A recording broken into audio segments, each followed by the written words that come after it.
अधर्म की बारी आई है तो आज गद्दा चलाना पड़ रहा है तुम्हारे पीठ पर हम लोग को। चिंता मत कर। तो ये जो मन है मत वाला, कहीं हम लोग के गुरु जौहर साहब बैठे हुए हैं, गुरु थे हम लोग के। मुझे अफसोस है, मैं आता हूं कि ये जो मन है माननीय प्रधानमंत्री जी मतवाला, भोला है, ठुमक ठुमक के थिरकता है, चाहे होली हो या कोई हो। जैसे आप थिरक रहे थे और हम कपड़ा फाड़ के पटना में होली गा रहे। ऐसे ही लोगों के लिए ये धरती ज्यों का पृथ्वी खामोश है, वही ज्यों का त्यों है। सूफी आए, संत आए, आपके सूफी संत जैसे अडवाणी जी बैठ के उपदेश पढ़ा रहे थे। आपने सोचा नहीं कि आपका सत्यानाश क्या हुआ, किसने किया ये बात।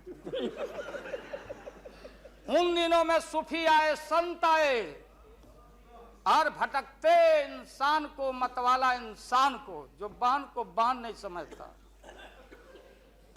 माँ को दूसरे की माँ को माँ नहीं समझता, दूसरे के बाप को बाप नहीं करता, प्रणाम नहीं करता, तो सूफी और मौलाओं ने कहा कि दौलत, दुनिया, माल, खजाना दुनिया में रह जाएगा और मुट्ठी बांध के आया बंदा हाथ पसारे।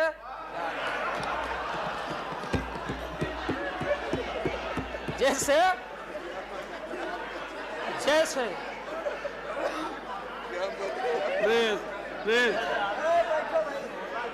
लेकिन ये जो मन है, ये जो मन है मानता नहीं।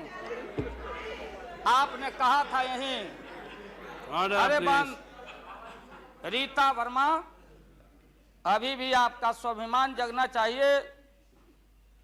अरे तुमको डिप्टी स्पीकर भी लोग नहीं बना सके। बैठ जाओ, इसलिए मैं कहना चाहता हूँ। लालू प्रसाद जी, लालू हाथ पसारे जाएंगे ऊपर। बैठे बैठे बैठे। माननीय दिन दशा आपके 13 महीने के शासन में, मुझे अफसोस है 13 महीने के शासन में हम लोग के पुराने गुरु जौहर साहब के कपड़ा में, लता में, भाई रुको ना भैया, सुना करो ना, कोई परिवर्तन नहीं हुआ। आप देखेंगे कि हम लोग टाइट कपड़ा पहन के आते हैं। जौहर साहब का पोशाक देख लीजिए, और बिहार में जाते हैं तो फिर वहां पोशाक आप देख लीजिए, भाई फटा। यही स्थिति उनकी रह गई, अब उनका क्या दोष हो सकता है। तो आखिर इनका और उनका जो मिलन हुआ, जौहर साहब का और रूमर फ्लोटिंग सेंटर का जो मिलन हुआ, तो ये बड़े सोच समझ के हुआ। तो जौहर साहब के मामले में जो भ्रष्टाचार पर सोच है, जो बताते रहे हैं, हम लोग को जेल भेजवाते रहे हैं। राबड़ी देवी महिला मुख्यमंत्री, जिसका मुकदमा में नाम नहीं हो, अपमान कराते रहे हैं। राबड़ी देवी मिलती है माननीय प्रधानमंत्री जी से मेरे साथ में। प्रधानमंत्री जी ने माना कि बहुत गलत काम हुआ, तो मैं फिर आऊंगा। आपने कहा था कि दुनिया का सबसे बड़ा स्काम है पशुपालन स्काम। आएगा दूध का दूध, पानी का पानी, जैसे सारे बैठे हुए लोग। अब बचा कौन है इस मुल्क में? कौन बेदाग बैठा है? और मैं इन चीजों को आज कोई छेड़छाड़, कोई बात नॉर्म्स के खिलाफ मैं जाना नहीं चाहता हूं।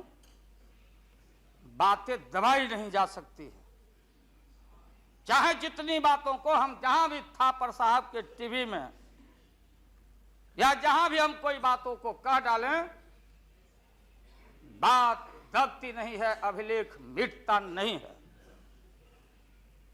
आप माननीय प्रधानमंत्री जी, आपने चिंता जताई और इतिहास को, आडवाणी जी गृह मंत्री जी ने गृह को खराब किया है। आपका जो गृह है उन्होंने खराब किया है, और आप मतवाले की तरह, आपका ज्यादा दोष नहीं है। मैं किसी को अपमान करने के लिए नहीं कहता हूं। मैं जन्म लिया था फुलवरिया गांव गोपालगंज में, फुलवरिया गांव में, तो हम लोग को मालूम नहीं कि हमारे भविष्य में क्या लिखा है। तो ये गोसाई लोग एक ऐसा रखते थे पशु बैल, आंख पर मासा है, पीठ पर पैर है, बहुत छोटा नाटा है, जिसको नादिया बोलते उत्तर प्रदेश में। हम लोग अपने यहाँ बसहा बैल बोलते। भोला बाबा, शंकर बाबा का अवतार माने बसहा बैल। और वो जो गोसाई है कपड़ा उपड़ा उड़ा के और हजारों चिट्टी कौड़ी उसमें साट के रखता, गेरुआ बस्तर पहन लेता, और हमारे साधु लोग जो ये बैठे हैं देखिए इसी रूप में रहता।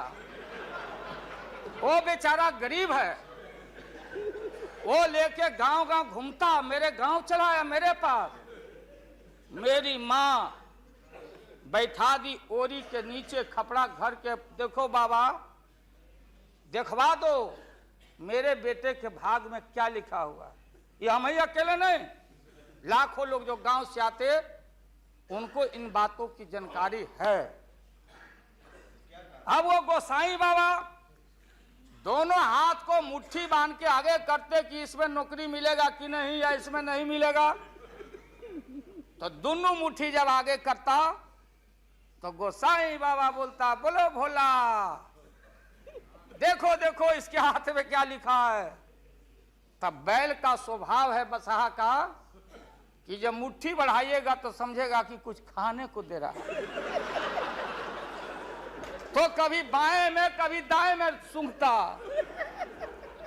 आज जब वो भोला बाबा समझ जाता, चेतनशील है कि हमको ठग रहा है गोसाई, तो बोलते रहता, पीठ ठोकते रहता, नहीं आता है सूंघने के लिए हाथ मुट्ठी। तब गोसाई पीछे से खोदता, तब वो झांझे झांझा घंटी करके, महोदय मैं अपमान का नहीं, आप कभी कभी बढ़ते थे कोई काम करने के लिए, लेकिन फिर रिवर्स गियर में चले आते।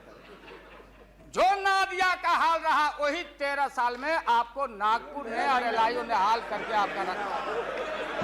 यह है रखा 13 महीना। आपको एक मौका था, आप कांग्रेस की बात करते, सीपीआई सीपीएम की बात करते। जौहर साहब वहां बैठे हैं, सन 77 में छपरा से मैं मेंबर पार्लियामेंट बन के आया था लोकसभा का। हम सब लोग एक साथ थे, सभी लोग आंदोलन में थे, आप लोग भी जेल, हम लोग भी जेल, कांग्रेस के खिलाफ हम लोग लड़े थे। उस समय जसवंत बाबू जेल में नहीं थे, जो फाइनेंस मिनिस्टर हैं। थे क्या आप जेल में? हाँ, कभी जेल नहीं, आंदोलन में जेल। आप लोग तो, आप तो बिना हरे फिटकिरी का कोई ना कोई पद ले ही लेते हैं, चाहे इधर हो या उधर हो, दोनों पार्टी। अब उसमें आप अकेले नहीं, आप अकेले नहीं हैं। दिल्ली में ऐसे बुद्धिजीवी लोग हैं, बुद्धिजीवी, बुद्धि नहीं है लेकिन बुद्धि से जी रहे थे। तो खैर छोड़िए इन बातों को, ज्यादा आपको टॉर्चर करने की जरूरत नहीं। तो महोदय मैं बताना चाहता था, ये जौहर साहब हैं, अब बैठिए। सन 77 में महोदय हम लोग को दिल्ली समझ में आया नहीं। दिल्ली में हम लोग जब आए, राज नारायण जी, जौहर साहब, चौधरी चरण सिंह जी,